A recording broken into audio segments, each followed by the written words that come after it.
जय श्री राधे कृष्ण दोस्तों, मार्क्सिस्ट मास महात्म के आज के अध्याय में आप सभी का स्वागत है। भगवान श्री कृष्ण, राधा रानी, भगवान महादेव की कृपा आपके और आपके समस्त परिवारजनों पर हमेशा बनी रहे। दोस्तों, मार्क्सिस्ट मास महात्म के कल के अध्याय में आपने सुना था कि किस तरह ब्रह्मा जी, धर्म और महादेव प्रभु भगवान श्री कृष्ण और राधा रानी के दर्शन के लिए गोलोक धाम को जाते हैं। आइए उससे आगे का अध्याय आज प्रारंभ करते हैं। हमेशा की तरह मार्क्सिस्ट मास महात्म की कथा का श्रवण करने से पहले आइए भगवान और उसके एक सच्चे भक्त की बहुत ही प्यारी सी और पावन कथा का श्रवण करते हैं। आज की कथा में हम आपको श्री राधा रानी के सिर्फ एक बार नाम लेने की कीमत, इसके बारे में बताने जा रहे हैं। एक बार एक व्यक्ति था। वह एक संत जी के पास गया और कहता है कि संत जी, मेरा एक बेटा है। वो ना तो पूजा पाठ करता है और ना ही भगवान का नाम लेता है। आप कुछ ऐसा कीजिए कि उसका मन भगवान में लग जाए। संत जी कहते हैं, ठीक है बेटा, एक दिन तू उसे मेरे पास लेकर आ जा। अगले दिन वो व्यक्ति अपने बेटे को लेकर संत जी के पास गया। अब संत जी उसके बेटे से कहते हैं, बेटा बोल राधे राधे। बेटा कहता है, मैं क्यों कहूँ? संत जी कहते हैं, बेटा बोल राधे राधे। वो इसी तरह से मना करता रहा और अंत तक उसने यही कहा कि मैं क्यों कहूँ राधे राधे। संत जी ने कहा, जब तुम मर जाओगे और यमराज के पास जाओगे, तब यमराज तुमसे पूछेंगे कि कभी भगवान का नाम लिया, कोई अच्छा काम किया?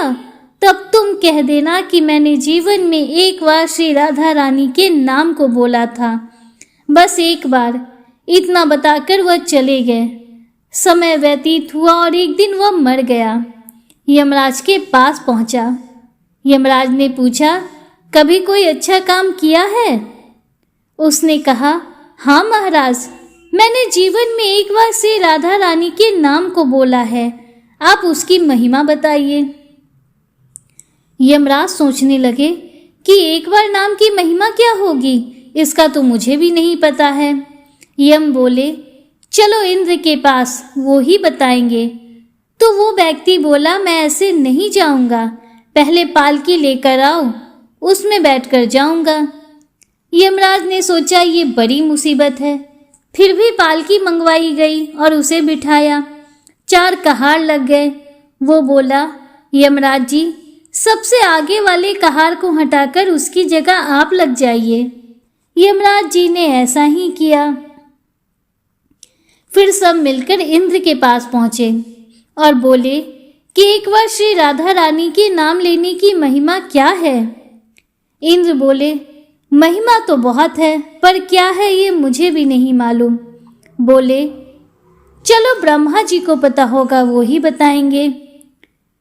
वो व्यक्ति बोला, इंद्र जी ऐसा है, दूसरे कहार को हटाकर आप यमराज जी के साथ मेरी पालकी उठाइए। अब एक और यमराज पालकी उठा रहे हैं और दूसरी तरफ इंद्र लगे हुए हैं। पहुंचे ब्रह्मा जी के पास। ब्रह्मा जी ने सोचा कि ऐसा कौन सा प्राणी ब्रह्मलोक में आ रहा है जो स्वयं इंद्र और यमराज पालकी उठाकर ला रहे हैं। ब्रह्मा के पास पहुंचे सभी ने पूछा कि एक बार श्री राधा रानी के नाम लेने की महिमा क्या है? ब्रह्मा जी बोले, महिमा तो बहुत है, पर वास्तविकता क्या है ये तो मुझे भी नहीं पता, लेकिन हाँ, भगवान शिव जी को जरूर पता होगा। वो व्यक्ति बोला कि तीसरे कहार को हटाइए और उसकी जगह ब्रह्मा जी आप लग जाइए। अब क्या करते, महिमा तो जाननी थी। अब पालकी के एक और यमराज हैं, दूसरी तरफ इंद्र हैं और पीछे ब्रह्मा जी हैं। सब मिलकर भगवान शिव जी के पास गए और भगवान शिव से पूछा कि प्रभु, श्री राधा रानी के नाम की महिमा क्या है? केवल एक बार नाम लेने की महिमा आप कृपा करके बताइए। भगवान शिव बोले, मुझे भी नहीं पता, लेकिन भगवान विष्णु जी को जरूर पता होगी। वो व्यक्ति शिव जी से बोला कि अब आप भी पालकी उठाने में लग जाइए। इस प्रकार ब्रह्मा, शिव, यमराज और इंद्र चारों उस व्यक्ति की पालकी उठाने में लग गए और विष्णु जी के लोक पहुँचे। विष्णु जी से पूछा कि एक बार श्री राधा रानी के नाम लेने की महिमा क्या है। विष्णु जी बोले, अरे जिसकी पालकी को स्वयं मृत्यु के राजा यमराज, स्वर्ग का राजा इंद्र, ब्रह्मलोक के राजा ब्रह्मा और साक्षात भगवान शिव उठा रहे हों, इससे बड़ी महिमा क्या होगी। जब सिर्फ एक बार श्री राधा रानी का नाम लेने के कारण आपने इसको पालकी में उठा ही लिया है, तो अब ये मेरी गोद में बैठने का अधिकारी हो गया है। भगवान श्री कृष्ण ने स्वयं कहा है कि जो केवल रा बोलते हैं तो मैं सब काम छोड़कर खड़ा हो जाता हूँ, और जैसे ही कोई धा शब्द का उच्चारण करता है तो मैं उसकी ओर दौड़ लगाकर उसे अपनी गोद में भर लेता हूँ। बोलो राधे राधे। दोस्तों, मार्गशीर्ष मास महात्म्य में आज की कथा प्रारंभ करते हैं। भगवान नारायण कहते हैं, संपूर्ण गोलोक का दर्शन करके उन तीनों देवताओं के मन में बड़ा हर्ष हुआ। वे फिर श्री राधा के प्रधान द्वार पर आए। उस द्वार का निर्माण उत्तम रत्नों और मणियों से हुआ था। वहाँ 2 वेदिकाएं थीं। हल्दी के रंग की उत्तम मणि से, जिसमें हीरे का भी सम्मिश्रण था, बनाए गए श्रेष्ठ रत्न मणि निर्मित किवाड़ उस द्वार की शोभा बढ़ाते थे। देवताओं ने देखा उस द्वार पर रक्षा के लिए परम उत्तम वीरभानु की नियुक्ति हुई है। द्वारपाल वीरभानु के पास जाकर देवताओं ने प्रसन्नता पूर्वक अपना सारा अभिप्राय निवेदन किया। तब द्वारपाल ने निशंक होकर उन देवेश्वरों से कहा, हे देवगण, मैं इस समय आज्ञा लिए बिना आप लोगों को भीतर नहीं जाने दूंगा। मुनि, यह कहकर द्वारपाल ने श्री कृष्ण के स्थान पर सेवकों को भेजा और उनकी आज्ञा पाकर देवताओं को अंदर जाने की अनुमति दी। उससे पूछकर वे तीनों देवता दूसरे उत्तम द्वार पर गए, जो पहले से भी अधिक विचित्र, सुंदर और मनोहर था। नारद उस द्वार पर नियुक्त हुए चंद्रभानु नामक द्वारपाल दिखाई दिए, जिनकी अवस्था किशोर थी। शरीर की कांति सुंदर एवं श्याम थी। उनसे पूछकर देवता लोग तीसरे उत्तम द्वार पर गए, जो दूसरे से भी अधिक सुंदर, विचित्र तथा मणियों के तेज से प्रकाशित था। नारद वहां द्वार की रक्षा में नियुक्त सूर्यभानु नामक द्वारपाल दिखाई दिए। रत्न कुंडलधारी सूर्यभानु श्री राधा और श्री कृष्ण के परम प्रिय एवं श्रेष्ठ सेवक थे। वे सम्राट की भांति 9 लाख गोपों से घिरे रहते थे। उनसे पूछकर देवता लोग चौथे द्वार पर गए। इसके बाद 5वें द्वार पर गए। हाथ में वेद धारण करने वाले द्वारपाल देवभानु से पूछकर देवता लोग 6ठे द्वार पे गए। उसकी विलक्षण शोभा थी। चित्रों की श्रेणियों से वह द्वार उद्भासित हो रहा था। उसकी दोनों दीवारें व्रजमणि की बनी थीं और फूलों की मालाओं से सजाई गई थी। उस द्वार पर ब्रजराज शक्रभानु नियुक्त थे। उनसे आज्ञा लेकर देवता लोग तुरंत ही 7वें द्वार पर जा पहुंचे। उसमें नाना प्रकार के चित्र अंकित थे। वह पिछले 6 द्वारों से अत्यंत विलक्षण था। वे तीनों देवेश्वर उनसे बातचीत करके प्रसन्नता पूर्वक 8वें द्वार पर गए। वह पूर्वोक्त 7 द्वारों से विलक्षण एवं विचित्र शोभा वाला था। वहां उन्होंने सुपार्श्व नामक मनोहर द्वारपाल को देखा, जो मंद मंद मुस्कुरा रहे थे। उनसे अनुमति मिलने पर वे देवता शीघ्र ही नवे अभीष्ट द्वार पर गए। वहां हीरे आदि उत्तम रत्नों की 4 वेदियां बनी थी। वह द्वार अपूर्व चित्रों से सज्जित तथा मालाओं की जाली से विभूषित था। वहां खड़े हुए दंडधारी सुबल से पूछकर देवताओं ने तत्काल दूसरे द्वार को प्रस्थान किया। उस विलक्षण 10वें द्वार को देखकर देवताओं को बड़ा विस्मय हुआ। मुनि, वहां का सब कुछ अनिर्वचनीय, अदृष्ट और अश्रुत था। वैसा दृश्य कभी और देखने और सुनने में भी नहीं आया था। वहां सुंदर सुदामा नामक गोप द्वारपाल के पद पर प्रतिष्ठित थे। सुदामा का रूप श्री कृष्ण के समान ही मनोहर तथा अवर्णनीय था। उनके साथ 20 लाख गोपों का समूह रहता था। दंडधारी सुदामा का दर्शन मात्र करके देवता लोग दूसरे द्वार पर चले गए। वह 11वां द्वार अत्यंत विचित्र और अद्भुत था। वहां के द्वारपाल व्रजराज श्री दामा थे, जिन्हें राधिका जी अपने पुत्र के समान मानती थी।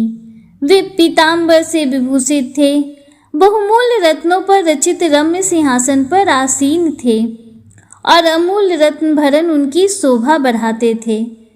वे अपने कपोलों के योग्य कानों में उत्तम रत्नमय कुंडल धारण करके प्रकाशित हो रहे थे। करोड़ों गोपों से घिरे होने के कारण राजाधिराज से भी अधिक उनकी शोभा होती थी। उनकी अनुमति ले देवता लोग प्रसन्नता पूर्वक 12वें द्वार पर गए। देवताओं ने देखा 12वें द्वार की रक्षा में सुंदरी गोपांगनाएं नियुक्त हुई हैं। वे सब की सब रूप यौवन से संपूर्ण, रत्नाभरणों से विभूषित, पीताम्बर धारिणी तथा बंधे हुए केश कलाप के भार से सुशोभित थी। रत्नों के बने हुए कंगन, बाजूबंद तथा नुपुर उन अंगों की शोभा बढ़ाते थे। उनके दोनों कपोल दिव्य रत्नमय कुंडलों से उद्भासित हो रहे थे। वे चंदन, अगरू, कस्तूरी और कुमकुम के द्रव्य से अपना श्रृंगार की हुई थी। मुनि, उन सब गोपियों से अनुमति ले वे देवता प्रसन्नता पूर्वक दूसरे द्वार पर गए। इस तरह क्रमशः तीनों द्वारों पर उन्होंने देखा श्रेष्ठ और अत्यंत मनोहर गोपांगनाएं उनकी रक्षा कर रही हैं। इस प्रकार वे तीनों द्वार को देखते हुए और गोपांगनाओं से बातचीत करते हुए 16वें द्वार पर गए, जो श्री राधिका के अंतःपुर का द्वार था। वह सब द्वारों में प्रधान तथा केवल गोपांगनाओं द्वारा ही रचनीय था। श्री राधा की जो 33 सखियां थीं, वे ही इस द्वार का संरक्षण करती थीं। उन सबकी वेशभूषा अवर्णनीय थी। वे नाना प्रकार के सद्गुणों से युक्त, रूप यौवन से संपन्न तथा रत्न अलंकारों से विभूषित थीं। द्वार पर खड़े हुए निमिष रहित देवताओं ने उन सबको देखा। वह द्वार श्रेष्ठ मणि रत्नों की वेदिकाओं से सुशोभित था। इंद्रनील मणि के बहुत से खंभे उसकी शोभा बढ़ा रहे थे। उनके बीच बीच में सिंदूरी रंग की लाल मणियां जड़ी थीं। उस द्वार को पारिजात पुष्पों की मालाओं से सजाया गया था। उन्हें छू कर बहने वाली वायु वहां सर्वत्र सुगंध फैला रही थी। राधिका के उस परम आश्चर्य में अंतरपुर के द्वार का अवलोकन करके देवताओं के मन में श्री कृष्ण चरणार विंदों के दर्शन की उत्कंठा जाग उठी। उन्होंने उन सखियों से पूछकर शीघ्र ही द्वार के भीतर प्रवेश किया। उनके शरीर में रोमांच हो आया था। भक्ति के उद्रेक से उनकी आंखें भर आई थी। उनके मुख और कंधे कुछ झुक से गए थे। वे सब देवता वहां स्थिर भाव से खड़े हो गए। उन सब का चित्त ध्यान में एक मग्न हो रहा था। उन देवेश्वरों को वहां रमणीय रत्न सिंहासन दिखाई दिया, जो 100 धनुष के बराबर विस्तृत था। वह सब ओर से मंडलाकार दिखाई देता था। श्रेष्ठ रत्नों के बने हुए छोटे छोटे कलश समूह उसमें जुड़े हुए थे। ब्रह्मन, वहां उनको एक अत्यंत अद्भुत और आश्चर्यमय तेज पुंज दिखाई दिया, जो करोड़ों सूर्यों के समान प्रकाशमान था। वह दिव्य ज्योति से जाज्वल्यमान हो रहा था। सबके तेज को छीन लेने वाला वह प्रकाश पुंज संपूर्ण आश्रम को व्याप्त करके दीप्तमान था। वह सर्वत्र व्यापक, सबका बीज तथा सबके नेत्रों को अवरुद्ध कर देने वाला था। उस तेज स्वरूप को देखकर वे देवता ध्यान मग्न हो गए तथा भक्ति भाव से मस्तक एवं कंधे झुकाकर बड़ी श्रद्धा के साथ उसको प्रणाम करने लगे। उस समय परमानंद की प्राप्ति से उनके नेत्रों में आंसू भर आए थे। ऐसे जान पड़ते थे मानो उनके अभीष्ट मनोरथ पूर्ण हो गए हों। उन तेज स्वरूप परमेश्वर को नमस्कार करके वे तीनों देवेश्वर उठकर खड़े हो गए। ध्यान करते करते जगत श्रेष्ठा ब्रह्मा के दोनों हाथ जुड़ गए।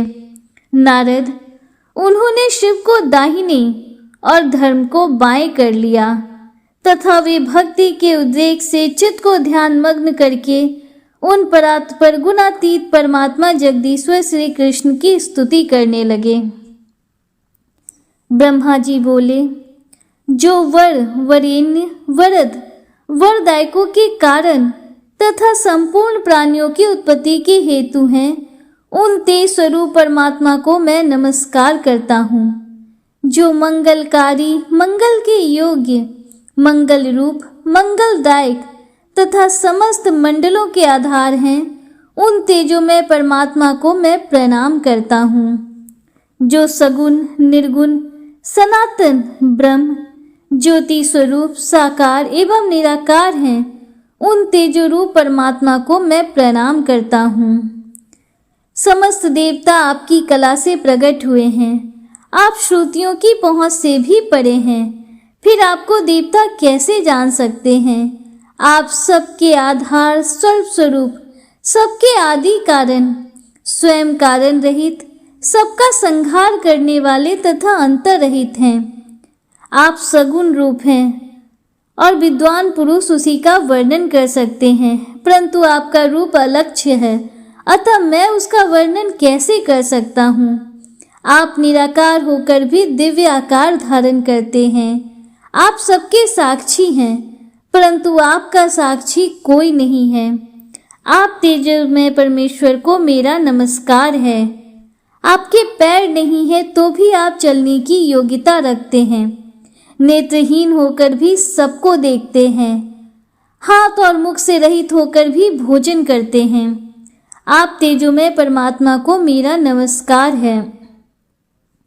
जो सर्वेश्वर हैं, किंतु जिसका ईश्वर कोई नहीं है, जो सबका आदि है परंतु स्वयं आदि से रहित है, तथा जो सबका आत्मा है किंतु जिसका आत्मा दूसरा कोई नहीं है, आपके उस तेजोमय स्वरूप को मैं नमस्कार करता हूँ। मैं स्वयं जगत का सृष्टा और वेदों को प्रकट करने वाला हूँ। धर्मदेव जगत के पालक हैं तथा महादेव जी संहारकारी हैं, तथापि हम में से कोई भी आपके उस तेजोमय स्वरूप का स्तवन करने में समर्थ नहीं है। प्रभु, हम तीनों आपके भक्त हैं और आप हमारे स्वामी हैं। ब्रह्मांड में बिंब सदृश होकर हम विषयी हो रहे हैं। ब्रह्मांड अनंत है और उनमें हम जैसे सेवक कितने ही हैं। जैसे रेणु तथा उसके परमाणुओं की गणना नहीं हो सकती, उसी प्रकार ब्रह्मांडों और उसमें रहने वाले ब्रह्मा आदि की गणना असंभव है। आप सबके उत्पाद परमेश्वर हैं। आपका स्तुति करने में कौन समर्थ है? परमेश्वर, आपका जो परम सुंदर और कमनीय किशोर रूप है, जो मंत्रोक्त ध्यान के अनुरूप है, आप उसी का हमें दर्शन कराइए। जिसकी अंग कांति नूतन जलधर के समान श्याम है, जो पीतांबरधारी तथा परम सुंदर है, जिसके दो भुजाएं, हाथ में मुरली और मुख पर मंद मंद मुस्कान है, माथे पर मोर पंख का मुकुट धारण करता है, मालती के पुष्प समूहों से जिसका श्रृंगार किया गया है, जिसका मुख चंद्र शरद काल के प्रफुल्ल कमलों की शोभा को चुराए लेता है। आपके उसी केली रत्नोत्सुक रूप को देखने की हम सबकी इच्छा है। ऐसा कहकर विश्व विधाता ब्रह्मा उन्हें बारंबार प्रणाम करने लगे। धर्म और शंकर ने भी इसी स्तोत्र से उनका स्तवन किया तथा नेत्रों में आंसू भरकर बार बार वंदना की। मुने, उन त्रिदेश्वरों ने खड़े खड़े पुनः स्तवन किया। वे सब के सब वहां भगवान श्री कृष्ण के तेज से व्याप्त हो रहे थे। धर्म, शिव और ब्रह्मा जी के द्वारा किए गए इस स्तवन से जो प्रतिदिन श्री हरि के पूजा काल में भक्ति पूर्वक पढ़ता है, वह उनकी अत्यंत दुर्लभ और दृढ़ भक्ति प्राप्त कर लेता है। देवता, असुर और मुनिंद्रों को श्री हरि का दास्य दुर्लभ है, परंतु इस स्तोत्र का पाठ करने वाला उसे पा लेता है। साथ ही अनिमा आदि सिद्धियों तथा सालोक्य आदि 4 प्रकार की मुक्तियों को भी प्राप्त कर लेता है। इस लोक में भी वह भगवान विष्णु के समान ही विख्यात एवं पूजित होता है, इसमें संशय नहीं है। वह संपूर्ण सौभाग्य और आरोग्य लाभ करता है। उसके यश से सारा जगत पूर्ण हो जाता है। वह इस लोक में पुत्र, विद्या, कविता, स्थिर लक्ष्मी, साध्वी सुशीला पतिव्रता पत्नी, सुस्थिर संतान तथा चिरकाल स्थायिनी कीर्ति प्राप्त कर लेता है और अंत में उसे श्री कृष्ण के निकट स्थान प्राप्त होता है। श्री नारायण कहते हैं, मुनि, उस तेज पुंज के सामने ध्यान और स्तुति करके खड़े हुए उन देवताओं ने उस तेजो राशि के मध्य भाग में एक कमनीय शरीर को देखा, जो सजल जलधर के समान श्याम, कांति से युक्त एवं परम मनोहर था। उसके मुख पर मंद मुस्कान की छटा छा रही थी। वह ऐसा जान पड़ता था मानो स्वेच्छा और कौतूहल बस श्रेष्ठ मणियों और रत्नों के सार तत्वों से रचा गया हो। वह शुभ दृष्टि से देखता और भक्तों पर अनुग्रह करने के लिए कातर जान पड़ता था। उसी तेज पुंज में देवताओं ने मनोहर अंग वाली श्री राधा जी को भी देखा। वे मंद मुस्कुराहट के साथ अपनी ओर देखते हुए प्रियतम को तिरछी चितवन से निहार रही थी। मोतियों की पात की त्रिशत कर देने वाली दंतावली उनके मुख की शोभा बढ़ा रही थी। उनका प्रसन्न मुखार बिंद मंद हास्य की छटा से सुशोभित था। दोपहरिया के फूल की शोभा को चुराने वाले उनके लाल लाल अधर और होठ बड़े मनोहर थे तथा वे बहुत सुंदर वस्त्र धारण किए हुए थी। उनके युगल चरनार विंदों में झनकारते हुए मंजीर शोभा दे रहे थे। बहुमूल्य रत्नों के सार तत्व से बने हुए पासकों की श्रेणी उन्हें विभूषित कर रही थी। उनका मध्य भाग अलंकृत था। उत्तम रत्नों के हार, बाजूबंद और कंगन से वे विभूषित थी। तपाए हुए सुवर्ण के समान अंग कांति को सुंदर वस्त्रों से आच्छादित करके वे बड़ी शोभा पा रही थी। उनका शरीर अत्यंत मनोहर था। उन श्रेष्ठ परमेश्वर और सुंदरी परमेश्वरी का दर्शन करके सब देवताओं को बड़ा आश्चर्य हुआ। उनके संपूर्ण मनोरथ पूरे हो गए। अतः उन सब देवताओं ने पुनः भगवान की स्तुति आरंभ की। ब्रह्मा जी बोले, परमेश्वर, मेरा चित्त रूपी शरीर आपके चरणार विंद में निरंतर प्रेम भक्ति पूर्वक भ्रमण करता रहे। शांति रूपी औषध देकर मेरी जन्म मरण के रोग से रक्षा कीजिए तथा मुझे सुदृढ़ एवं अत्यंत परिपक्व भक्ति और दास्य भाव दीजिए। भगवान शंकर बोले, प्रभु, भव सागर में डूबा हुआ मेरा चित्रूपी मत्स्य सदा ही इस घोर संसार रूपी कूप में चक्कर लगाता रहता है। सृष्टि और संहार, यही इसका अत्यंत निंदनीय विषय है। आप इस विषय को दूर कीजिए और अपने चरणार विंदों की भक्ति दीजिए। धर्म बोले, मेरे ईश्वर, आपके आत्मीय जनों के साथ मेरा सदा समागम होता रहे।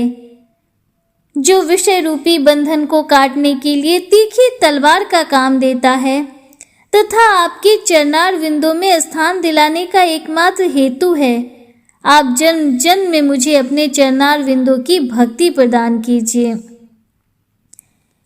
देवताओं की यह स्तुति सुनकर कृपा निधान श्री कृष्ण के मुखार बिंद पर मंद मुस्कान खिल उठी। वे उनसे हितकर एवं सत्य वचन बोले। श्री कृष्ण ने कहा, तुम सब लोग इस समय मेरे धाम में पधारे हो। यहाँ तुम्हारा स्वागत है। शिव के आश्रय में रहने वाले लोगों का तो कुशल पूछना उचित नहीं है। यहाँ आकर तुम निश्चित हो जाओ। तुम्हारा जो अभिप्राय है वह सब मैं निश्चित रूप से जानता हूँ। देवताओं, शुभ अशुभ जो भी कर्म है वह समय पर ही होगा। वृक्ष अपने अपने समय पर ही सदा फूलते और फलते हैं, समय पर ही उनके फल पकते हैं और समय पर ही वे कच्चे फलों से युक्त होते हैं। सुख दुख, संपत्ति विपत्ति, शोक चिंता तथा शुभ अशुभ सब अपने अपने कर्मों का फल है। समय आने पर कार्यवश सभी लोग अप्रिय अथवा प्रिय होते हैं। तुम लोगों ने देखा, पृथ्वी पर बहुत से राजा और मनु हुए हैं और वे सभी अपने अपने कर्मों के फल के परिपाक से काल के अधीन हो गए। तुम लोगों का यहाँ गोलोक में जो एक क्षण व्यतीत हुआ है, उतने में ही पृथ्वी पर 7 मनवंतर बीत गए, 7 इंद्र समाप्त हो गए। इस समय 8वें इंद्र चल रहे हैं। इस प्रकार मेरा काल चक्र दिन रात भ्रमण करता रहता है। इस समय भी भूमि पर बहुत से राजा दुष्ट और भगवान निंदक हैं। उनके बल और पराक्रम महान हैं, परंतु समय अनुसार वे सब के सब काल के अंत में यम के ग्रास हो जाएंगे। यह काल इस समय भी मेरी आज्ञा से उपस्थित है। देवताओं, मैं काल का भी काल हूँ, विधाता का भी विधाता हूँ, संहारकारी का भी संहारक तथा पालक का भी पालक परात्पर परमेश्वर हूँ। मैं ही कर्मफल का दाता तथा कर्मों का निर्मूलन करने वाला हूँ। मैं जिनका संहार करना चाहूँ उनकी रक्षा कौन कर सकता है, तथा मैं जिनका पालन करूँ उनको मारने वाला भी कोई नहीं है। मैं सबका सृजन, पालन और संहार करता हूँ। भक्त सदा मेरे पीछे चलते हैं। जो मुझसे दास्य भाव की याचना करते हैं वे धन्य हैं। दूसरे सब के सब वंचित हैं। जन्म, मृत्यु, जरा, व्याधि, भय और यम यातना, ये सारे कष्ट दूसरे कर्मपरायण लोगों को प्राप्त होते हैं, मेरे भक्तों को नहीं। मेरे भक्त पाप या पुण्य किसी भी कर्म में लिप्त नहीं होते हैं। तुम सब देवता और प्राणिधिका लक्ष्मी भी मुझे भक्त से बढ़कर प्यारी नहीं है। जो लोग भक्तों, ब्राह्मण तथा गौओं से द्वेष रखते हैं, यज्ञों और देवताओं की हिंसा करते हैं, वे शीघ्र ही उसी तरह नष्ट हो जाते हैं जैसे प्रज्वलित अग्नि में तिनके। देवताओं, मैं पृथ्वी पर जाऊंगा। अब तुम लोग भी अपने स्थान को पधारो और शीघ्र ही अपने अंश रूप से भूतल पर अवतार लो। ऐसा कहकर जगदीश्वर श्री कृष्ण ने गोपों और गोपियों को बुलाकर मधुर, सत्य एवं समयोचित बातें कही। गोपों और गोपियों, सुनो, तुम सब के सब नंद राय जी का जो उत्कृष्ट व्रज है वहां जाओ। राधिके, तुम भी शीघ्र ही वृषभानु के घर पधारो। वृषभानु की प्यारी स्त्री बड़ी साध्वी है, उनका नाम कलावती है। वे सुबल की पुत्री हैं और लक्ष्मी के अंश से प्रकट हुई हैं। वास्तव में वो पितरों की मानसी कन्या है। तुम उन्हीं कलावती की पुत्री होकर जन्म ग्रहण करो। अब शीघ्र नंद व्रज में जाओ। कमलानने, मैं बालक रूप में वहां आकर तुम्हें प्राप्त करूंगा। राधे, तुम मुझे प्राणों से भी अधिक प्यारी हो और मैं भी तुम्हें प्राणों से अधिक प्यारा हूँ। हम दोनों का कुछ भी एक दूसरे से भिन्न नहीं है। हम सदैव एक रूप हैं। जय श्री राधे कृष्ण। दोस्तों, मार्गशीर्ष मास महात्म्य आज के अध्याय का समापन हुआ। उम्मीद करती हूँ कि इससे आगे के अध्याय के श्रवण के लिए आप कल भी हमारे साथ जुड़े रहेंगे।